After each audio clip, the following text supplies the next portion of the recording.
In today's video, we are going to analyze an endgame which was played between Tigran Petrosian and El Portist. And this game was played in 1974 at Palma de Mallorca. We have a position in front of us, and this is at present the black's move in this position.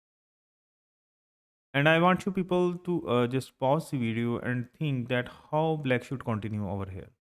As white rook is controlling the c file, how you can make active your pieces.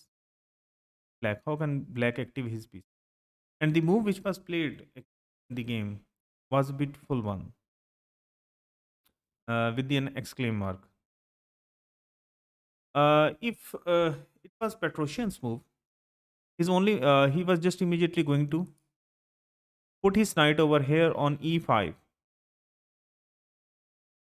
and he would then have an excellent center square, which can only this knight can only be dodged out by the move like f6, but it would weaken black's king side, and the queen would have to move back first.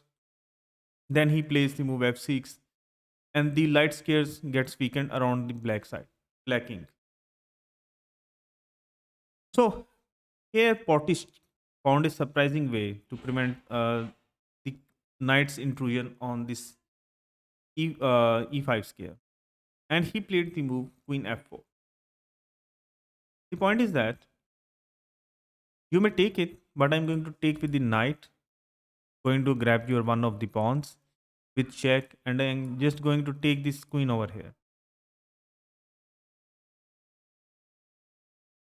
And it is very clever reasoning by Black actually, which shows that why Lajos Portis was playing in World Championship candidates match actually.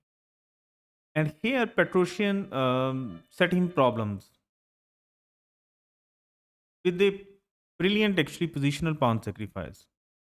The point is that if white does not take this queen over here, the problem with this is that then the queen is going to move over here on e4 and challenge the queen this way, and the knight this knight over here on f3 would be pinned, and the white queen would have to take this queen, and when it takes it, this pawn would be a monster pawn over here, and this pawn would be going to fall. So keeping all this in mind, Patrician played the move g into f4. Now knight into f4, now king g3, knight into d3, hitting the rook over here. And now I want you people to again pause the video and think. I'm going to give you two moves. The first one is rook c7 immediately. The second move is rook c3. And I want you people to choose out of these two moves which you would play. Just pause the video and think. On the rook c3 move, you are hitting this knight over here, but on the rook c7, you are hitting this pawn and controlling the 7th rank. The point is that rook c3 first. This knight is very well placed over here. Dislodge it.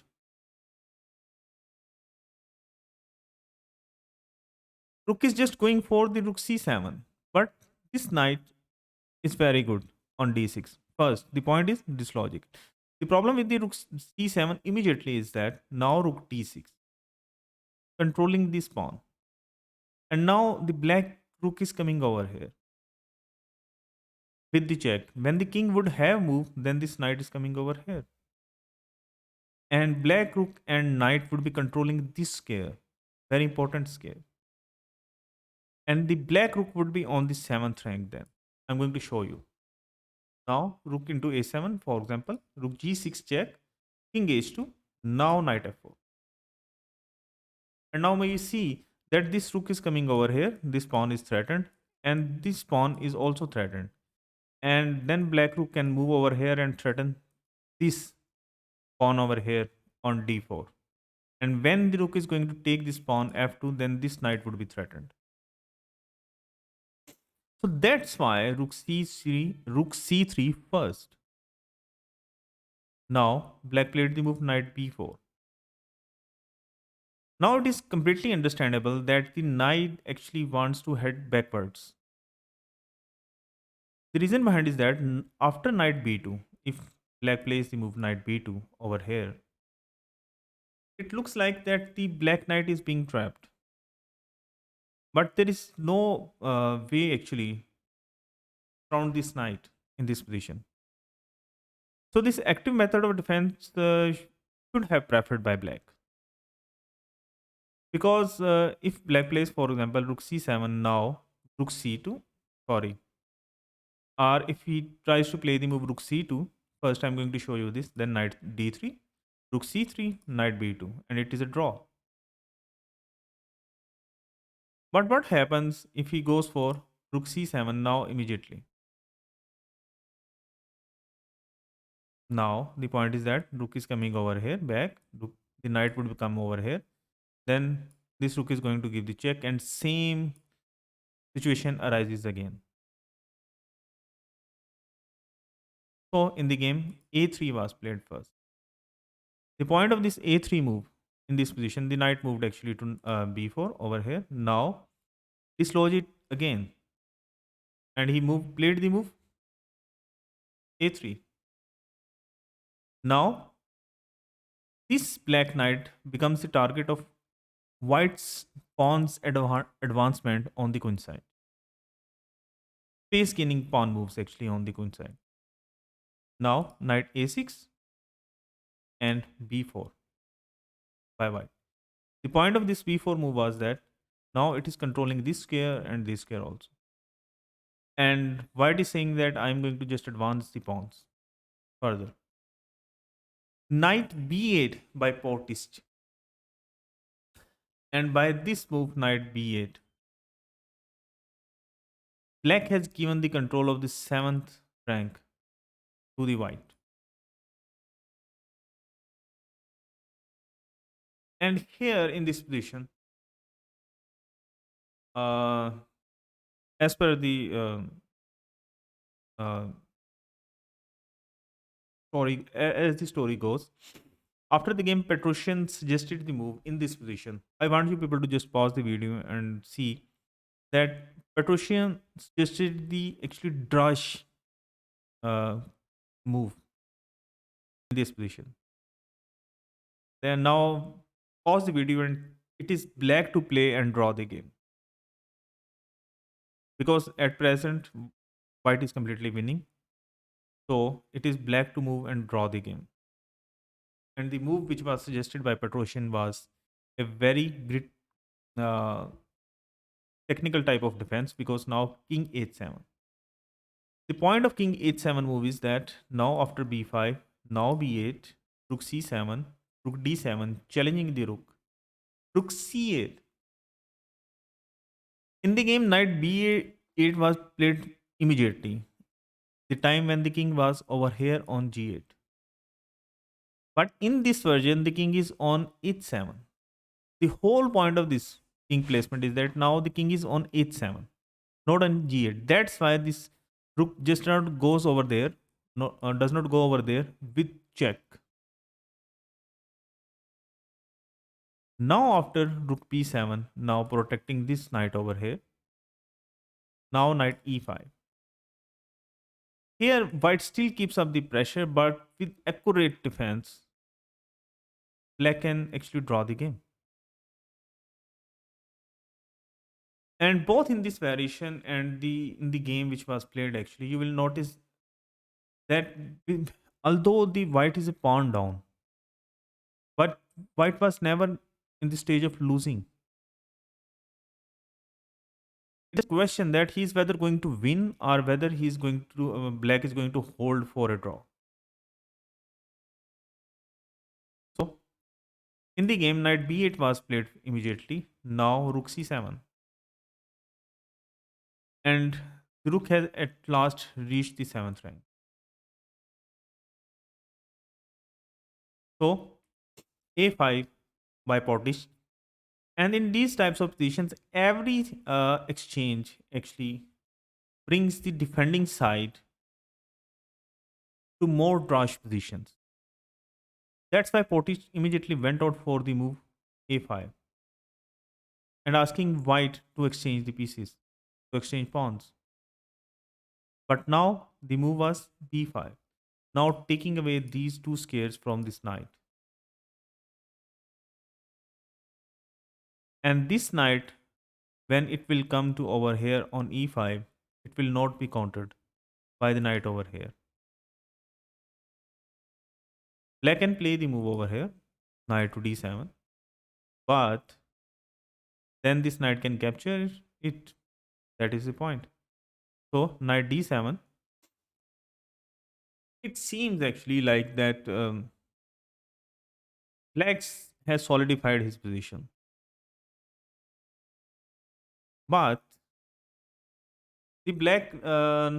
It seems that Black Knight is just keeping its white's counterpart away from this e5 square.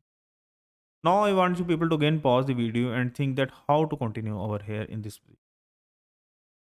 For white, it is white to move, and the move is king f4.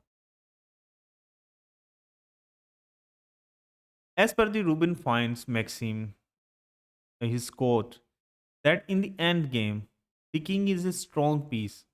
So use it actually. So black now tries to move h5. I want you people to pause and think that what happens if black plays the move f6 and just stopping this knight from ever coming over here on e5. What happens if black plays the move f6? I hope you have judged that. The problem is with these white pairs. Then the king can move forward, come over here on g6, or come over here on e6, threatening this knight. And this pawn can just hold these three pawns. Then this knight is going to move to h4 and going to move to g6, controlling these squares. And it would be then better for black to resign the game just. So in the game, h5 was played by black. Now knight e5. Knight has at last came to over here on this square. Now knight f8. Now here, actually we properly understands that what was the importance of this last move, king f4. Now I understand. Because if knight into e5, now king into e5. And this dominant position of this king, and the white is just going to play the move rook to b7 and going to go after this b6 pawn. And if rook immediately goes for to defend it, then this king can take this pawn. So that's why black played the move knight f8. Rook b7 going for this pawn. Now f6 by black. The point of this now move f6 is that now this square is being controlled g6 by black knight. Knight c6, threatening the rook over here. Now knight g6 check first. And I want you people to again pause the video and think that where to move the king. The king has 4 squares to move. And where to move this king?